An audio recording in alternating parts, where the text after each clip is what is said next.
Саламатсыздар ма балалар? Әдебиет сабағына қош келдіңіздер. Мен сіздерді көргеніме өте қуаныштымын. Менің тұрайым, киіз үйді құрайым, киелі болып керіліп, уғар болып еріп, киіз үйді құрайым. Жақсы балалар, отыра қойыңыздар. Енді балалар, бері қараңыздар, біз бүгін келесі ойды түйіндеп балалар, бізден не өттік? Мен жаңа ой түйіп балалар, қанекей. Енді зерделі мәтіннің шығарманың қай түріне жатады? Аңыз. Мен ағат айта ғой? Зерделі мәтіні аңыз түріне жатады. Аңыз түріне жатады екен. Жақсы, отыра ғой. Екеу, үшеу болды дегенге қалай жауап береміз? Үшеу болды дегенге ол қарт нағы дейді? Қарт ол екі аяғын болды дегенді бір аяқ қосып, онымен үшеу болды деген сөз. Қарияның бақытты екен деген қай неден боламыз балалар? Я үнжу? Балаларымыз күтемеді. Балаларын күтеме дегенге ол нағы деді? Соған қуанды, жақсы, жарайсың. Келесі балалар, зерделі қандай адам болу керек? Мейірімді адам. Ол зерделі мейірімді адам. Мейірімді адам екен. Жақсы балалар, сұраққа жақсы жауап бердіңіздер. Енді мәтіннің соңғы оқуында не түйдіңдер балалар? Соңғы мәтіннің соңғы сөйлемінде нені түйдік? Далдаймыз, мөлдір көтеріп отыр жақсы. Зерделі өзі жас болса да, әкесінің өмірі ұзақ болғанын айтқысы келді. Жақсы балалар, біз міне топқа бөліндік, топқа және бүгінгі біздің сабағымыз ұлттық ойындар. Бүгінгі біздің сабақтың мақсаты балалар, сөйлеу барысында мақал мәтелдердің өлең жолдарын, нақыл сөздерді, шешендік сөздерді және вербалды емес тілдік құралдарды қолданамыз. Және иллюстрация, көрнекіліктер, фотосурет қолдану өмірде болған өзге шығармадағы ұқсас оқиғалармен салыстыра отырып білдіреміз балалар. Енді әрі қарай балалар, ұлттық ойынның 5 түрге бөлінеді екен. Олар қандай балалар? Аңға байланысты және ойынға байланысты. Жақсы. Онда ұлттық ойын неге бағалайды бізді? Айтшы ғой, Айзеле. Ұлттық ойындар бізді ептілікке, шындыққа, жақсы, шындыққа және тез болуға, тез, шапшаң қозғалуға үйретеді екен, Маржан.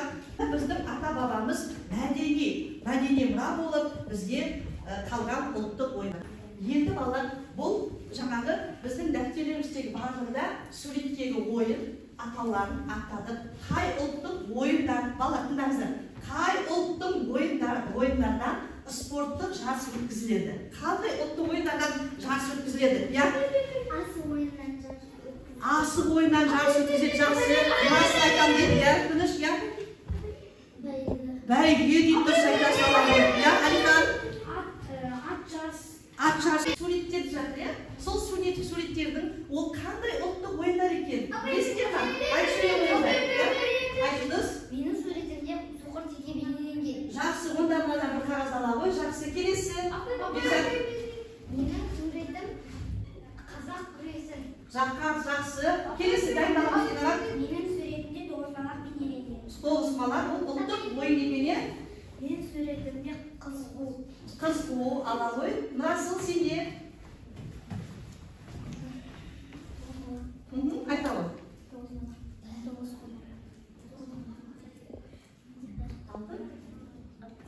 Алты бақан. Алты бақан ала ғой. Мөлдір. Менің суретімде көкпар ойыны бейнеленген. Жақсы ала ғой. Жақсы бала. Енді тақтаға назар аударып қойыңыздар. Сіздер жаңа айттыңыздар, міне, мынау қандай қазақша күрес екен, жарайсыздар. Айттық па жаңа біздер? Айттық, келесі қазір бұл қазақша күрес екен.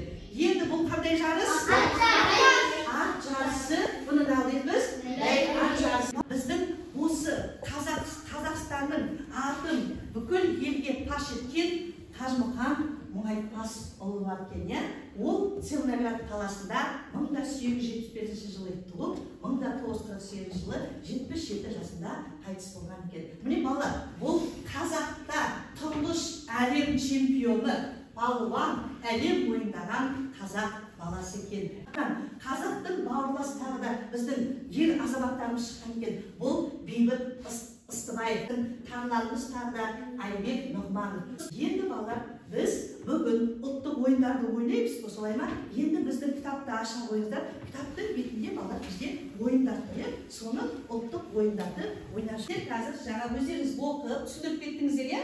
Біз қазір орамал тастау ойын ойнаймыз. Бұл екінші түрі балалар, орамал тастау, иә? Екі қарама-қарсы топ бір-бірімізге тұрды. Бірде орамал бар. Біз балалар сөз айту керекпіз. Бірінші буынды көкпардан айтса, 9 жаңа нелер? 9 балақтар жауап береді. Түсінікті ме? Бір буынды айтамыз, сіздер бір буынды айтасыңдар, сөз болады. Түсінікті ғой, иә? Сонда біз тек қана екі буынды сөз айтамыз балалар. Екі буынды. Ойынды бастаймыз, тектік қарып аламыз. Деп ойлайсыздар? Сиырды тасығы, иә? Сиыр тасығымен біз ойнамаймыз, иә? Сіздердің қолдарыңызда қойдың асықтары бар, иә? Қазір мен тақтадан көрсетемін сіздерге балалар. Бұл жаңағы асықтың өзінің түсетін орындары бар, иә? Міне қараңдар. Қане балалар, барлықтарында алшыны көрсетіңдерші, алшы. Қолдарыңыздағы асықпен көрсетіңіздер. Алшы. Келесі, тайке, жылтыр жағымен көрсетіңіздер, тайке. Нұрасыл не көрсетпей отырсың, тайке? Қайда сенің асығың? Көрсетеміз, тайке. Бүк. Шыкты көрсетеміз, шык.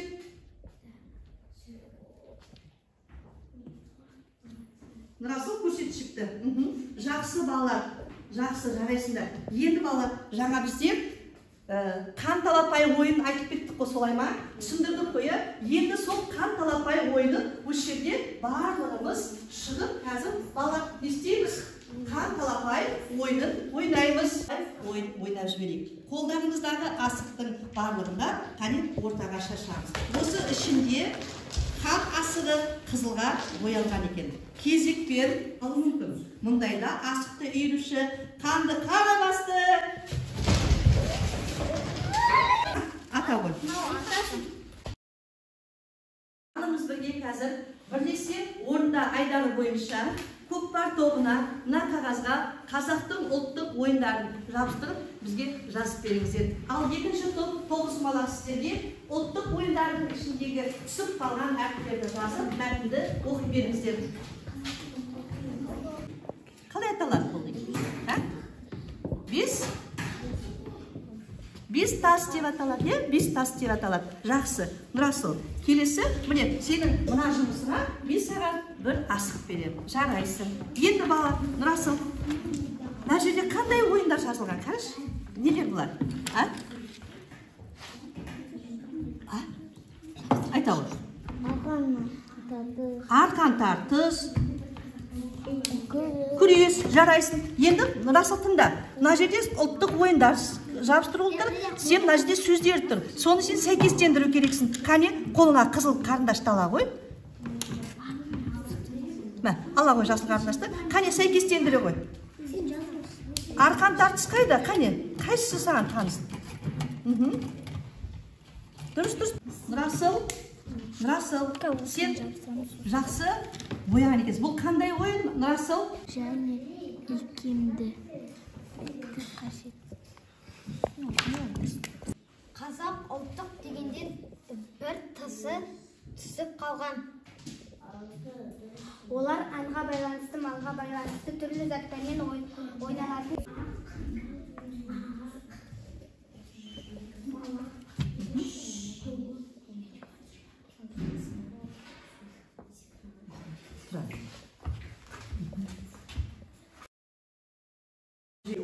Оқып жіберейік. Бірінші, балалар, орамал тастау деген ойыны бар, иә? Сол орамал тастау ойынын қане көкпарға берейік. Қане дауыстау оқып жіберіңіздер.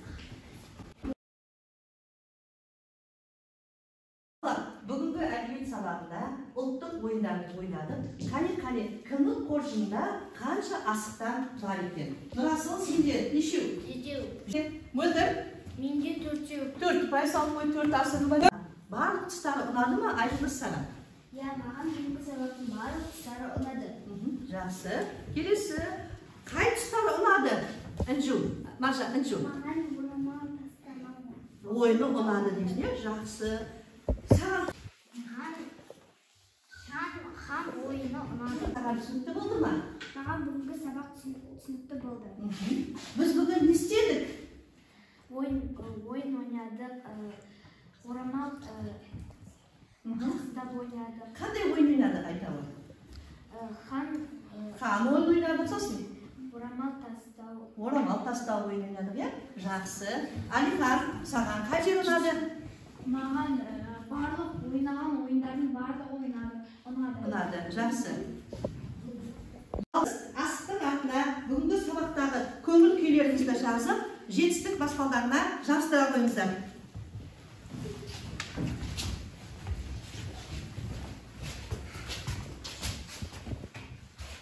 Оқып айтамын, балалар, оқыңдар астындағылар, оқыңдар. Сен не істедің? Оқи ғой. Менің көңілім жақсы болды, маған барлық жері ұнады дейді, жақсы жабыстыра ғой. Келесі, айта береміз.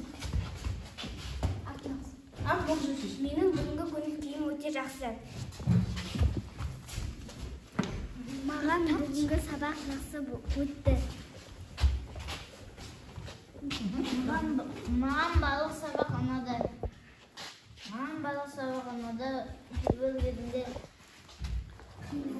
Кірбір кезінде қиындықтар болды. Жақсы. Бүгінгі сабақ мен үшін өте керемет болды. Бүгін мен сабақты толықтай түсіндім. Бүгін менің көңіл-күйім өте керемет болды. Жақсы. Керемет. Менің көңіл-күйім керемет болды. Менің көңіл-күйім өте керемет. Мен сабақты бәрін түсіндім.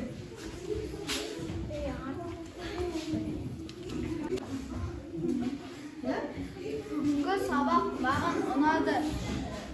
Керемет болды. Көңіл күйің қалай сенің?